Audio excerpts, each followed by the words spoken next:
Alright, this is Hervé from Comic Book Bin, filling you in since 2002. So today I'm going to be looking at all 6 action figures, the main ones from Icon Heroes, the Cobra Kai, and Karate Kid action figures. I've bought the 4-figure set with the Cobra Kai team. There's a short on that. And then I also bought Johnny and Daniel separately. Well, I bought them the same day, but they come in separate boxes. All of those 6 figures use mostly the same sculpt. They're not exactly the same height. The extras, like the hands, are exactly the same. The feet are the same. The gis are almost the same, it seems, even though their heights differ a little bit. The big differences are the heads. Why did I buy all of those 6 figures? By the way, Icon Heroes has all the other versions of Daniel and Johnny. I've got the main versions here, not the exclusive, not the dirty ones, or the ones that come with the mentor and so on. I like those figures. At first, I thought that they would be great figures to give Scarlett from G.I. Joe Classified a couple of brothers. If you recall the old cartoon, her father was a martial artist and she had 3 brothers. So already the Cobra Kai set was exactly the right set if you wanted to give Scarlett 3 martial artist brothers. I'm also an army builder. I think these guys are cool. I like action figures that do look like regular people, not just heroes or soldiers. So a bunch of martial artists just training like that, they kind of have the vibe of starting lineup, but for martial artists. Of course, it covers the Karate Kid property, the classic movie from the 1980s. I've seen it. I haven't seen it recently, but I know I've seen it as a kid. It was a fun movie, the first one at least. And having all of those characters gives you like a whole army. Unlike Hasbro, where the white ninja was the evil one, and the black one was a good one. Here, the black guys, they're the evil guys, and Daniel is a good guy.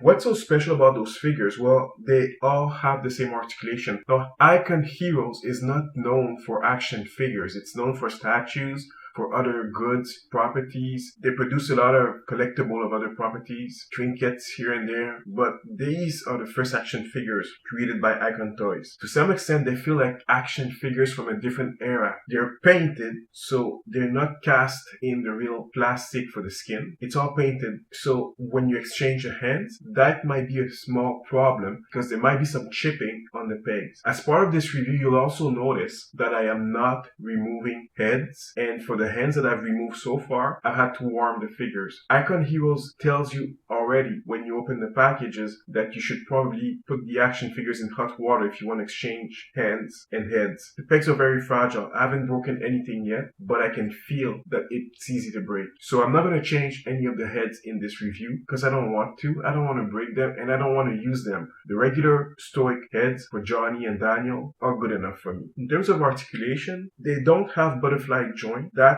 could be a problem in the sense that they're not as articulated or flexible as they could be. But one thing which I found is extremely useful are the toe articulation. This is one action figure line where having toes helps you balance the figure. And I'm not kidding. These things need toes to stand properly. So let's start looking at some of the figures. I'll do it like a regular comic book bin review. There's an order for everything. So let's start with likeness. The likeness works best for Daniel, Chris, Johnny. The other characters kind of look like the actors, but not to the same extent. I think they did their best, but they don't capture the full expression of those characters, and they feel like more generic army builders with different heads than the actual characters that we saw in the film. For my purpose, I don't need them to really look like the actors since I want to use them as background characters, army builders, martial artists, training, and so on. In terms of, I'm speaking about the Cobra Kai team, so that's good enough for me. Having Daniel looks like Daniel, that's a good thing. Johnny is just one more version of the other guys, a bit taller,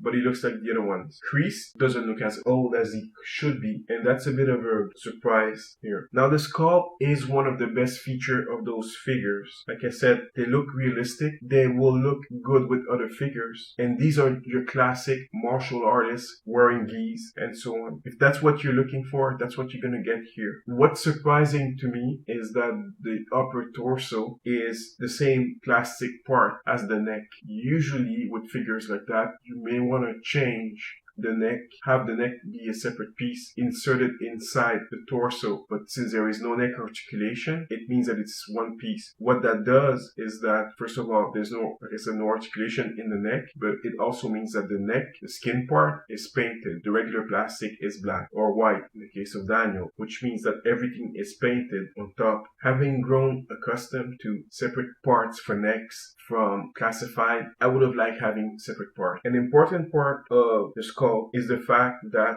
the geese are open on the side, which allow the characters to do almost a full 180 split per leg. That's a good thing. The Cobra Kai crew has the same arms and forearms, whereas Daniel has his own set of arms. One figure line that you can compare this to is the Fush articulated ninjas. I will say that the sculpt is good here, and the figures obviously are a bit taller, not that much. They'll probably fit well together too, but it doesn't feel as skinny as the articulated icon. In terms of the sculpt, the one complaint I have is the part of the pants which doesn't have enough clearance for the ankle to move about. This is the one flaw those figures all have. There's not enough flexibility in the ankle articulation, which is very necessary for martial artists. And if you want to pause them, they will move very slightly, but it doesn't give you enough to move them sideways or up and down. So that's one flaw of the sculpt here. Like I said, the paint job is not the best with those figures. Everything to do with skin is just painted on, and the paint itself is kind of dark for the characters, so it means that the plastic beneath is probably very dark too.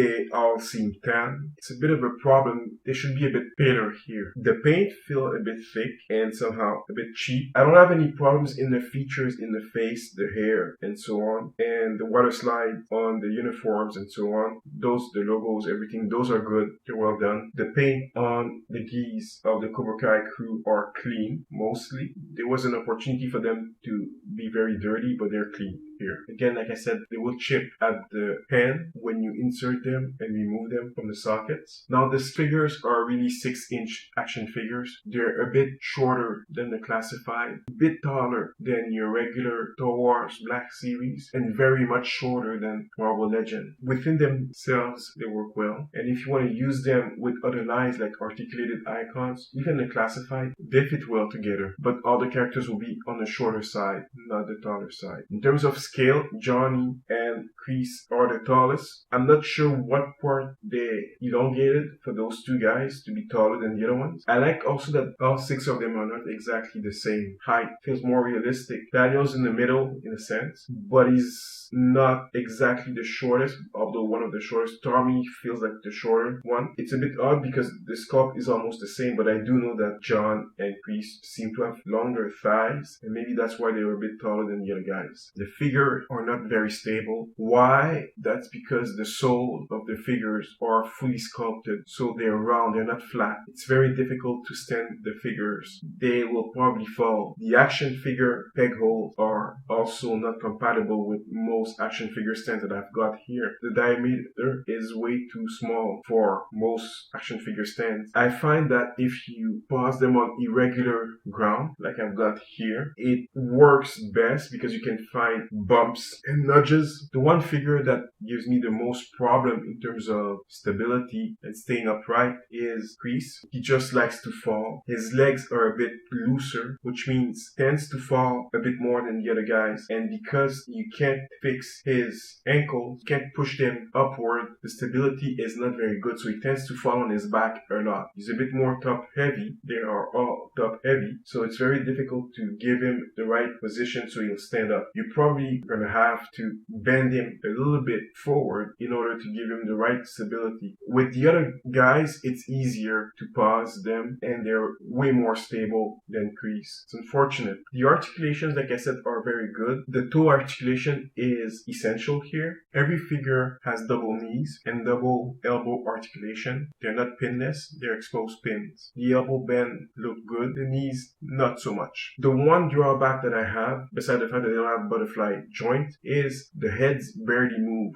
They don't rock. It's not very useful when you want to put the characters in dynamic poses because you can't fix their heads to look straight. They kind of look up or down or something, so there's not enough mobility in the neck, in the heads. It's not a good thing. It's one of the drawbacks of those figures. But like I said, the two articulations are essential, even though the ankles don't move very much. Also be careful with those articulations. They can probably break easily. I had to give Chris a warm bath in order to try to move his ankles a bit. I don't know that it helped, but I had no choice. Now only the skirt part and the belt are made of softer plastic-like, rubber-like plastic. Everything else is PVC. The torso, thighs, the legs are a bit heavier, more durable. That's okay. Well, this set only comes with extra hands, and it's the same set of hands for all 6 figures, so each of them have the same set of hands. You can mix and match, but I'm still not happy with the set of hands we had, even though each of them have 6 pairs of hands.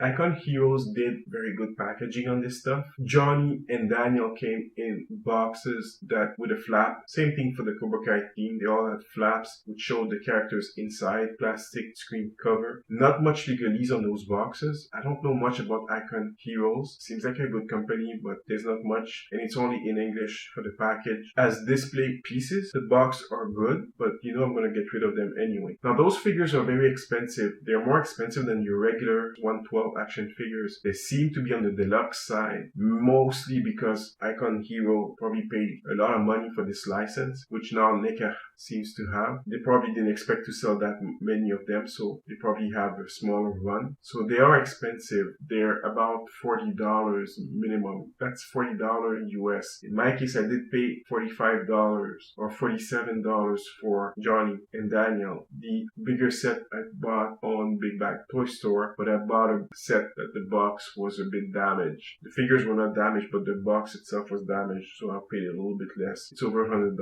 Those figures are very expensive, and that's too bad. I don't think the price is competitive with other figures, considering that in terms of quality, they're about the same as your Marvel Legend, but again, it's a smaller company, probably a smaller run, that's why. The set mostly was released in 2021. The Cobra Kai was supposed to be a San Diego Con exclusive. There were a lot of other exclusive for Johnny and Daniel. Most of them came out in 2021, 2020, I believe. Yeah, my review is a bit late, but I really like those figures. They were in boxes for almost a year before I finally took them out, which is why I'm only reviewing them right now. It might be a bit difficult to find them, but stores in both Canada and the US do have all of those figures. Now, I wasn't able to find all 6 of them in the same store. Well, Big Bad Toy Store has all of them, obviously, as they would, but I did buy some of them locally here in Canada. I always try to buy local figures in Canada. It's a bit cheaper, especially with the shipping. You have more control and you don't have to pay custom fee. It's still possible to find those figures everywhere. Now, will it be easy? I don't know. I'm hoping the price will come down for other collectors because it's not warranted. If you can have a display where you have space to put those figures, they'll look extremely good. If you want to use them as background characters for your classified set, or even with Ninja sets, perfect figures for that. They can also be used for customs pretty well. I haven't checked to see if the heads can be used as generic heads on other characters, maybe like for army building Valaverse figures. Obviously the 1980s crew cuts are not that good, but those figures are really nice. I'm happy to have them. I'm happy for the pausing that you can do with them, especially with Daniel. It's fun to be able to take a martial artist and just have him kick in the air. Again, the stability is an issue. It's not easy to have him standing like that, but I think it's worth it. And if you like this kind of figure, why not? So this is Hervé from Comic Book Bin filling since 2002. Please like and subscribe. I know it's a very niche product, so tell me how you feel about this product in the comments below.